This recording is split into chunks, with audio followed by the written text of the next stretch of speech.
mempresentasikan hasil judul, yaitu memanfaatkan gelombang laut sebagai tenaga listrik. Nah, latar belakang kami membuat judul tersebut adalah kebutuhan terhadap energi semakin meningkat, terutama energi terbarukan, dan ranah lingkungan. Hal ini disebabkan oleh peningkatan populasi manusia serta kemajuan peradaban yang cepat di alam. Terdapat berbagai sumber daya yang dapat dimanfaatkan untuk menghasilkan energi bersih yang lebih ramah lingkungan seperti angin, air, dan gelombang laut.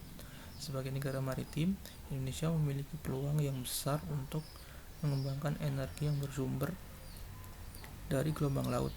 Begitu juga di Pulau Sumatera terdapat namanya Pulau Pasangkeling, yang artinya adalah kapasitas air pasang itu teramat besar dan tinggi diserap tahunnya, bahkan bisa sampai naik ke daratan. Begitu juga dengan gelombang yang terkenal sangat besar, khususnya di Riau.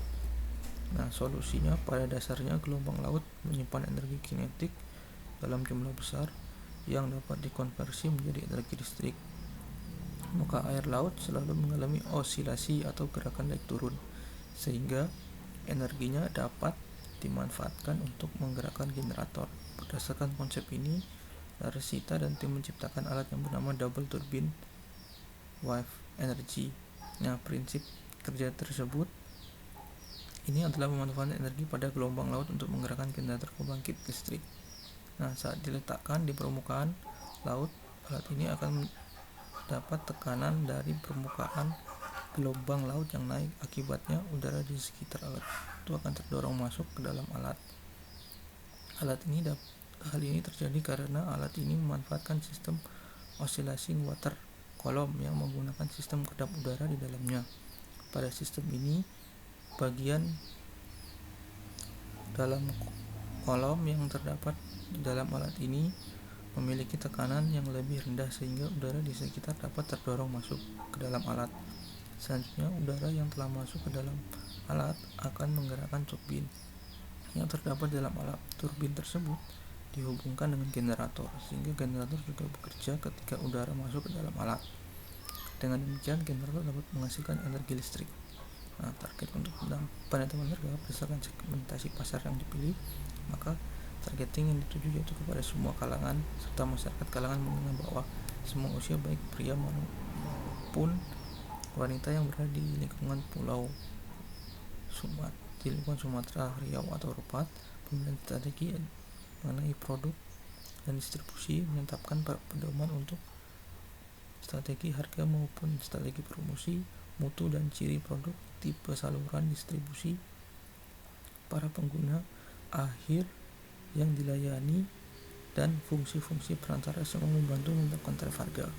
Nah, mutu dan ciri produk mempengaruhi strategi harga.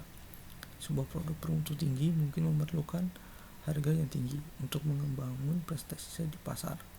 Nah, penetapan harga yang dilakukan adalah dengan menetapkan harga berdasarkan tingkat keberlangsungan usaha. Harga yang ditetapkan per kWh yaitu kami rata-rata adalah 5.000. Selain itu, konsumen juga dapat membeli dengan jumlah sesuai keinginan mereka. Harga tersebut sangat murah sehingga dapat mudah dijangkau oleh masyarakat. Nah, pemasarnya yaitu kolam air yang berosilasi atau oscillating water. Alat ini membangkitkan listrik dari naik turunnya air akibat gelombang dalam sebuah pipa. Silindris naik turunnya kolam air ini akan mengakibatkan keluar masuknya udara di lubang bagian atas pipa dan dana akan mengalir ke turbin. Seperti gambar, ini adalah contoh yang akan dibuat untuk proses.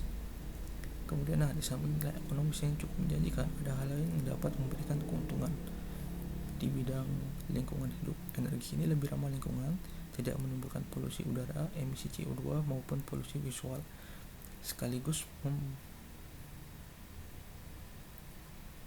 mampu memberikan ruang kepada kehidupan laut untuk membentuk koloni di tanam. Nah, demikian presentasi yang dapat saya lakukan.